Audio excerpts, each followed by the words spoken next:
ओम।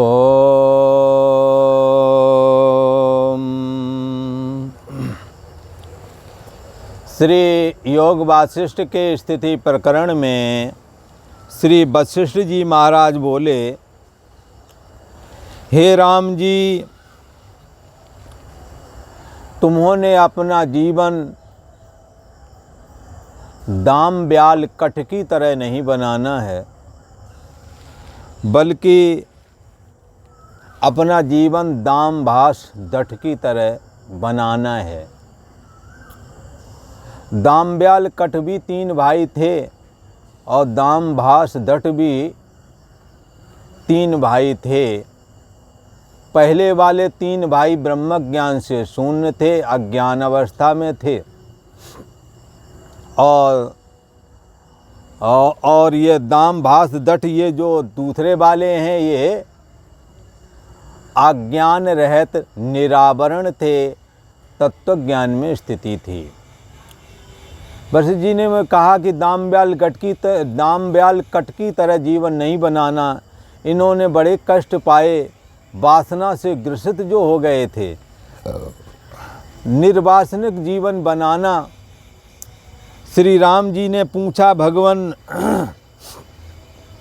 आप संसार के दूर करने वाले हैं, भगवान आपने लंबा जीवन जिया है, आप ब्रह्मा जी के साक्षात पुत्र हैं और दूसरी सृष्टि करने में भी समर्थ हैं। यह आपने क्या कहा, इसको खोल करके कहो कि दाम ब्याल कठ की नाई कैसे और भीम भास दठ की तरह कैसे। आपने कहा दाम ब्याल कठ की तरह जीवन नहीं बनाना है, बल्कि जीवन बनाना है भीम भास और दठ की तरह। 3 भाई ये, 3 भाई वो। पहले वाले 3 भाई अज्ञानी थे, बाद वाले तीनों भाई ज्ञानवान थे। हे राम जी, जैसे वर्षा काल के मेघ तपन को दूर करते हैं।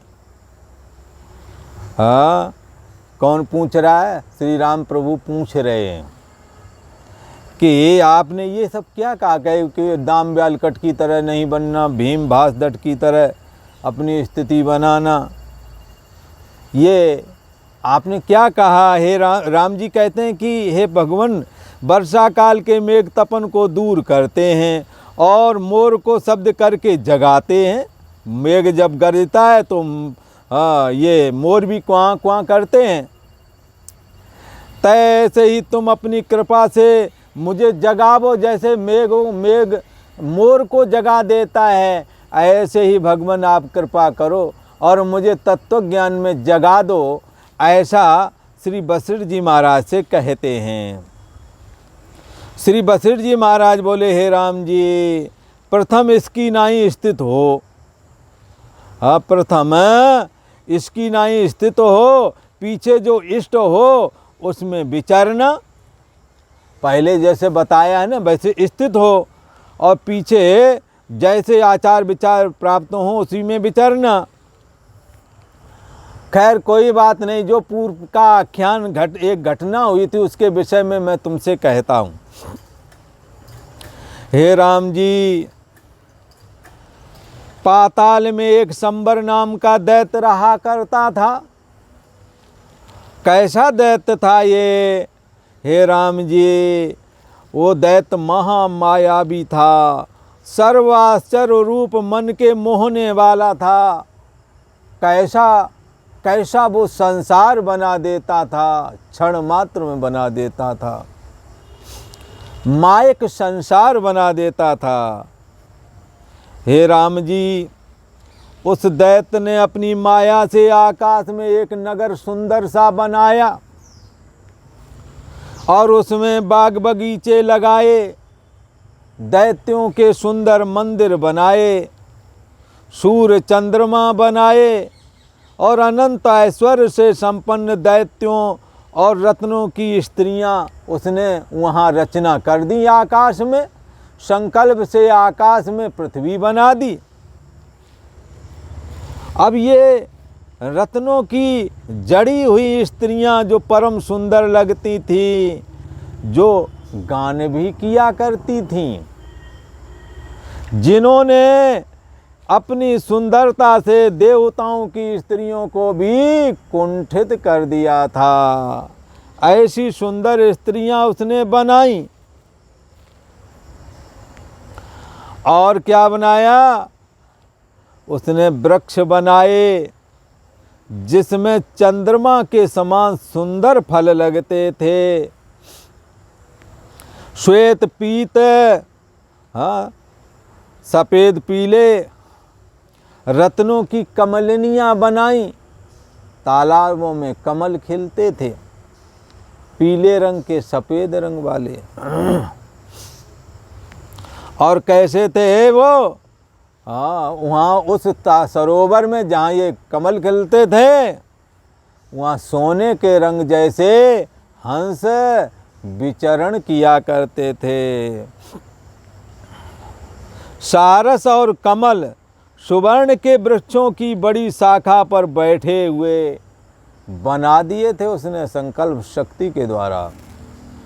उसके पास बहुत सारी विद्याएं थी, उसने विद्या का आश्रय लेकर ये सब संरचना कर दिया। कंज के वृक्ष में, कंज के वृक्ष जिनमें कमल वृक्ष के फूल लगाए। कंजा में जानते हो कांटे ही कांटे होते हैं, पर उस कंजा में, कंजा की बेल में भी इसने क्या किया? कमल के फूल लगा दिए।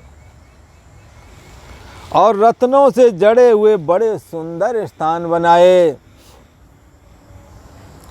और अपने वहाँ पर जहाँ उसने संरचना की, वहाँ पर बर्फ की नाई शीतल बगीचे बनाए, वन स्थान चंदन आदि रचे, इंद्र का नंदन वन बनाया, किंतु उससे विशेष बनाया। नंदन वन जो इंद्र का है ना, उससे भी कहीं अच्छा बना दिया। हे राम जी, वर्षा ऋतु, सभी ऋतु के फूल लगाए, और उसमें दैत्यों की स्त्रियां क्रीड़ा विलास किया करती थीं। बड़े ऐश्वर्य से युक्त उसने आसमान में वो नगर रचे।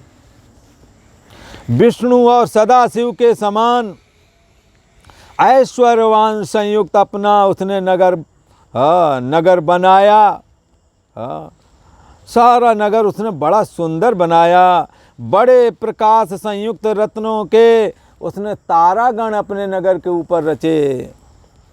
हे राम जी, जब रात्रि हो तब वो चंद्रमा के साथ तारे उदय होते थे, और पुतलियां उसने बना रखी थी जो गाना गाती थीं। माया के हाथी ऐसे रच दिए राम जी, जो इंद्र के ऐरावत हाथी को भी जीत लेवें, ऐसे हाथी बना दिए। इसी प्रकार त्रिलोकी की विभूति से उत्तम विभूति उसने रच डाली, और भीतर बाहर सर्व संपदाओं से पूर्ण किया। हर जगह संपदा ही संपदा भरी हुई थी। सब दैत्य मंडलेश्वर उसकी वंदना करते थे। आप सभी दैत्यों का राजा, शासन करने वाला हुआ, सब उसकी आज्ञा से चलने वाले थे राम जी। हाँ, बड़ी भुजा वाले दैत्य उस नगर में विश्राम किया करते थे।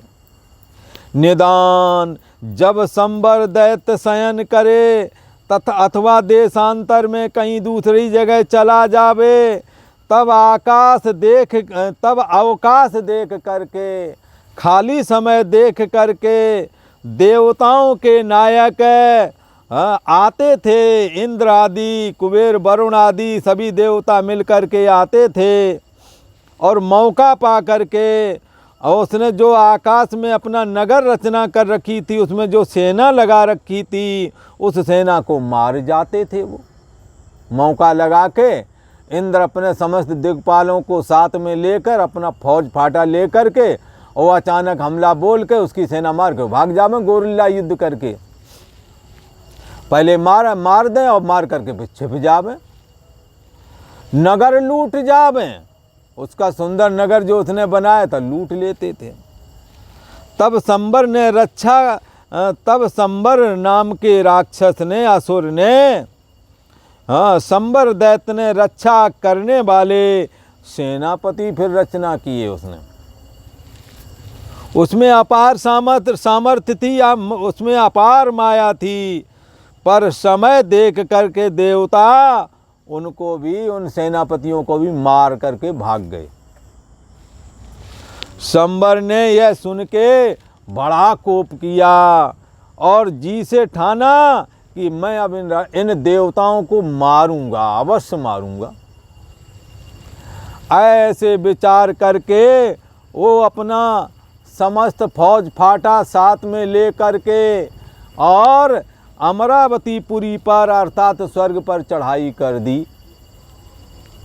हे राम जी, देवता भयभीत होकर के जब देखा कि संबर महाअसुर आ रहा है और महामाया भी है, उसकी माया का पार नहीं आता, तो भयभीत होकर सुमेरु पर्वत में भवानी शंकर के पास जाकर के छिप गए। सदा से वो जहाँ गौरा भवानी और शिव जी बैठे विराजमान रहते, वहाँ किसी की गति नहीं है, वहाँ जाकर के आसपास छिप गए। अथवा और जो और थे वो वन कुंज और समुद्र में जाकर के छिप गए, पर उस संबर नाम के असुर के हाथ एक भी नहीं लगे। राम जी, जैसे प्रलय काल में सब दिशाएं शून्य हो जाती हैं, ऐसे ही स्वर्ग में देवता शून्य हो गए। देवताओं से स्वर्ग शून्य हो गया। तब दैत्यराज अमरपुरी को शून्य देख करके कोई नहीं जब उसे मिला तो बड़ा क्रोध किया और फिर उसने उसमें अग्नि जला करके लोकपालों के, स्वर्ग के निवासी देवताओं के सारे पुर जला डाले, मकान जला डाले। वह देवताओं को ढूंढता रहा परंतु वो कहीं नहीं मिले। हे राम जी, जैसे पापी पुण्य को देखे तो कहीं दृष्टि नहीं आता, पापी को पुण्य नहीं दिखाई पड़ता अपने में, क्योंकि पुण्य किया ही नहीं। तैसे ही उस महादुष्ट असुर संबर को कोई देवता दृष्टि नहीं आया, कहाँ चले गए कुछ पता नहीं लगा। तब संबर ने कुपित होकर के बड़े बली 3 राक्षस सेना की रक्षा के निमित्त माया से रच डाले। 3 राक्षस सेना की रक्षा के निमित्त माया से बनाए। और कैसे थे ये राक्षस? मानो ये काल की मूर्ति हो, किसी से डरते नहीं थे और उनके बड़े आकार ऐसे हिलते थे मानो पंखों से युक्त सुमेरु पर्वत हो। 3 राक्षस बनाए और बड़े ऊंचे लंबे चौड़े तगड़े सुमेरु पर्वत की समान, बड़े डील डॉल वाले। हे राम जी, जो हमने दाम ब्याल कट की बात कही थी, तुम्हें बताई थी, उन्हीं के नाम वो 3 जो महाअसुर संबर था, उसने 3 राक्षस पैदा किए थे। उनमें तीनों का ये नाम है दाम ब्याल कट। उन्हीं के नाम दाम ब्याल कट हैं राम जी। वे अपने हाथों में कल्प वृक्ष की नाई बड़े बड़े शस्त्र और भुजा लिए यथा प्राप्त कर्म में लगे रहें। जैसा संबर ने बताया वैसे ही वो करते रहते थे। उनके जीवन में धर्म और कर्म का अभाव था। संबर ने अपनी माया शक्ति के द्वारा उसने रचना की थी। ब्रह्म से फुरना हुई, अज्ञानता पूर्वक फुरना हुई, लिहाजा धर्म और कर्म उनके जीवन में था नहीं, इसलिए वो संस्कार विहीन थे। जन्मांतर पीछे वाला था नहीं, प्रथम जन्म ही था।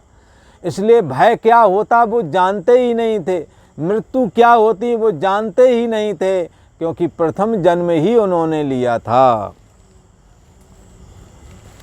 क्योंकि उनको पूर्व वासना कर्म की ना थी, क्योंकि पहले जन्म उनका हुआ ही नहीं था।